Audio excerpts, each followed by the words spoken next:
बिस्मिल्लाहिर्रहमानिर्रहीम। Dear student, अस्सलाम वालेकुम। आज के वीडियो में एक्सरसाइज 4.4 क्वेश्चन नंबर 3 सॉल्व करते हैं। Abbas leaves for Peshawar at 4:30 PM. It takes 6 hours to reach there. What will time it reach in Peshawar. तो बस कितने बजे स्टार्ट होती है पेशावर से? 4:30 पे। लीव का मतलब है वहाँ बस वहाँ से चल पड़ती है और स्टार्ट जर्नी, और it take 6 hours to reach there. तो टाइम कितना लेती है? 6 hours। और करना क्या है? What will time it reach in Peshawar. तो टाइम फाइंड करना है कि वो कितने बजे पेशावर पहुंचेगी। आप सोल्यूशन लिखते हैं। लेट्स सपोज आप 6 o'clock घर से रवाना होते हैं, यानी सुबह के 6 बजे घर से रवाना होते हैं। अगर आप 6 घंटे लें लाहौर जाने के लिए तो कितने बजे पहुंचेंगे? जो आप टाइम स्टार्ट किया उसमें 6 hours ऐड करेंगे तो यानी 12 बजे आप लाहौर पहुंच जाएंगे। तो इसी तरह का ये क्वेश्चन है। जब कोई चीज़ रवाना होती है तो उसको हम कहते हैं डिपार्चर टाइम। हम लिख लेंगे, या बस लीव्स फॉर पेशावर लिख सकते हैं। दोनों ही स्टेटमेंट मैं आपको बता देता हूँ, जो अच्छी लगे वो कर लेना। पहला तो ये है, Abbas leaves for Peshawar at is equal to 4:30 PM, यानी शाम के 4:30 बजे 4:30 पे वो पेशावर से रवाना होती है। इसको आप लिख सकते हैं डिपार्चर टाइम।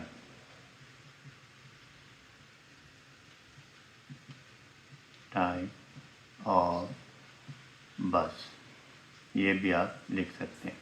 फिर it takes time to reach there, ऐसे it takes time to reach there. तो स्टूडेंट इसको आप जर्नी टाइम भी कह सकते हैं, सफ़र का दौरानिया, जर्नी टाइम। ये डिपार्चर टाइम, ये जर्नी टाइम, ये आ जाएगा हमारे पास 6 hours। फिर फाइंड क्या करना है कि वो कितने बजे वहाँ पेशावर में पहुँचेगी। तो उसको हम कहते हैं अराइवल टाइम। या आप लिख लें what will time it reach in Peshawar.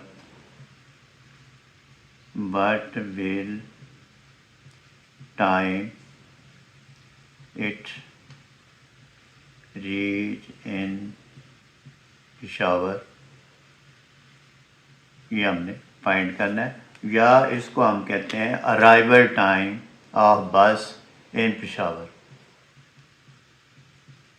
Arrival time भी आप इसको कहते हैं। ये देख, पहले आप लिखें इसका डिपार्चर टाइम, फिर जर्नी टाइम, फिर अराइवल टाइम। ये हमने फाइंड करना है। ऐसे भी लिख सकते हैं। ये डाटा आप पे डिपेंड करता है, आपके स्कूल टीचर पे डिपेंड करता है वो कौन सा आपको मेथड करवाते हैं। मैंने दोनों ही मेथड आपको अंडरस्टैंड करवा दिए। अब हम इसका सलूशन निकालते हैं। सलूशन कैसे निकालेंगे स्टूडेंट? ये उसका डिपार्चर टाइम है, यानी 4:30 पे वो रवाना हुई थी, 6 hours उसने लिए। तो वैसे भी अगर नज़र आ रहा है कि 6 और 4 10:30 टाइम पे वो पहुंच जाएगी। और साथ लिखेंगे क्या? यूनिट। तो अब हम इसको सॉल्व करते हैं। सलूशन में लिखेंगे arrival time is equal to 4:30 plus 6 is equal to 10:30। अब 10:30 साथ टाइम क्या आएगा? PM आएगा, क्योंकि ये हमारे पास जो 12 hour क्लॉक टाइम यूज़ हो रहा है तो ये साथ आ जाएगा PM। अब लिख देंगे हैंस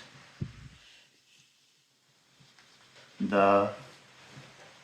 बस विल रीच इन पेशावर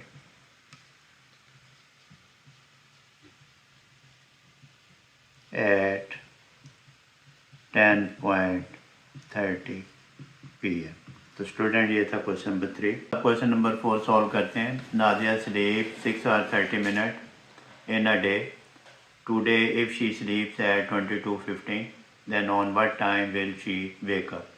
अब इसका मतलब ये हुआ कि नादिया दिन में 6 घंटे 30 मिनट यानी 6 hours 30 minutes सोती है, और आज अगर वो 22:15 पे सोई है तो नेक्स्ट वो वेकअप होगी कितने बजे। अब हम इसको डेटा बनाएंगे। हम लिखेंगे नादिया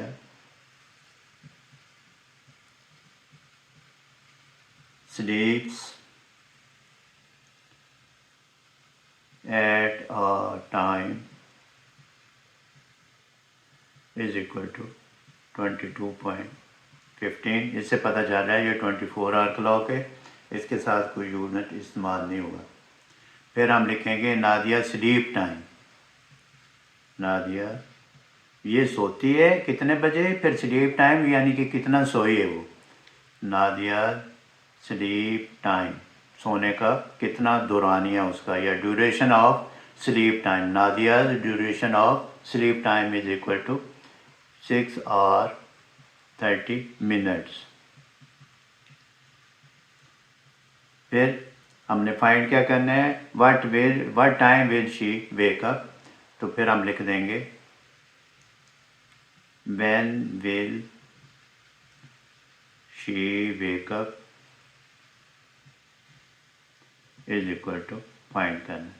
फिर हम करेंगे क्या इसका, इसको इसमें प्लस कर लेंगे, प्लस करके देखते हैं। She will wake up at a time is equal to 22.15, फिर 6.30 प्लस कर लेंगे, ये 45 अब ये 6 और 2 8 हो जाएगा। ये देखें 28 कोई चीज़ नहीं होती, तो फिर हम इसमें से 24 माइनस कर देंगे 45, क्योंकि 24 आवर के बाद नया टाइम शुरू हो जाता है और ये है 24 आवर क्लॉक 4 और ये 0 साथ लिख देंगे, साथ ही PM नहीं लिखेंगे। तो ये आ जाएगा she will wake up eight 4:45 next day, यानी कि अगली सुबह हो जाएगी। तो स्टूडेंट ये था इसका आंसर। स्टूडेंट क्वेश्चन नंबर 5 करते हैं। The arrival time of Allama Iqbal express at Lahore junction is 11:40 AM, यानी अल्लामा इकबाल एक्सप्रेस जो है लाहौर स्टेशन पे 11:40 पर पहुंचती है। And it's departure time is 12:10, और इसके बाद ये डिपार्ट होती है 12:10 PM पे। तो how much time Allama Iqbal express stayed at Lahore junction. तो वो लाहौर जंक्शन पे वो ट्रेन जो है अल्लामा इकबाल एक्सप्रेस कितनी देर रुकी, कितनी देर ठहरी। बड़ा सिंपल क्वेश्चन है, पहले हम लिख लेंगे इसका सॉल्यूशन में। Arrival time of Allama Iqbal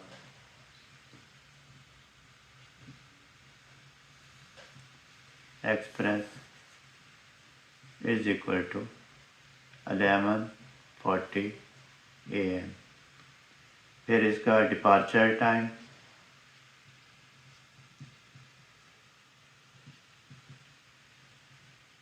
time ditto is equal to 12:10 PM। ये 12 आवर क्लॉक टाइम है स्टूडेंट।